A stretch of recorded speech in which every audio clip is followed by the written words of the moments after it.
ইমরান খানের মুক্তি চাই। যুক্তরাষ্ট্রের নিউ ইয়র্কেই করা হয়েছে এমন দাবি, তাও বিমানে চেপে। বিশ্বকাপের সবচেয়ে উত্তেজনাপূর্ণ ম্যাচে নিউ ইয়র্কের Nassau county international cricket stadium ছিল পুরো নিরাপত্তার চাদরে ঢাকা। সমর্থকদেরও স্টেডিয়ামে ঢুকতে হয়েছে কঠোর তল্লাশি পেরিয়ে। তবে ম্যাচটা যে ভারত পাকিস্তান, মাঠের বাইরের আলোচনা হবে না তা কি করে হয়? ভারত পাকিস্তান ম্যাচ মানে এক বাড়তি উন্মাদনা। শুধু দুই দেশের সমর্থকরা নয়, এই ম্যাচে নজর থাকে পুরো ক্রিকেট দুনিয়ার। আর সেই সুযোগটাই কাজে লাগিয়েছে ইমরান খানের সমর্থকরা।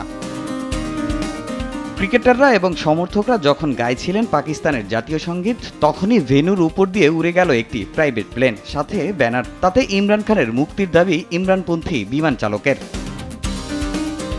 ভারত পাকিস্তান ম্যাচ নিয়েছিল জঙ্গি হামলার হুমকি, তা ঘিরে সর্বোচ্চ নিরাপত্তার ব্যবস্থাও নেয় আয়োজক দেশ। তবে এরই মাঝে এমন ঘটনা বেশ সাড়া ফেলেছে সোশ্যাল মিডিয়ায়। নেটিজেনরা করছেন সমালোচনা, আবার কেউ কেউ করছেন প্রশংসা।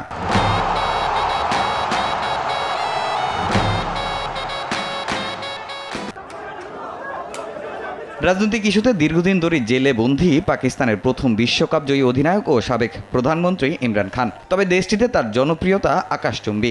এর আগেও বেশ কয়েকবার মাঠে তার মুক্তির দাবি করেছেন ইমরান সাপোর্টাররা। সবশেষ পিএসএল এর ম্যাচ চলাকালীন মাঠে ব্যানার নিয়ে ইমরান খানকে জেল থেকে মুক্তি করার স্লোগান দিয়েছেন হাজারো সমর্থক। তামিম হোসেন, সময় সংবাদ।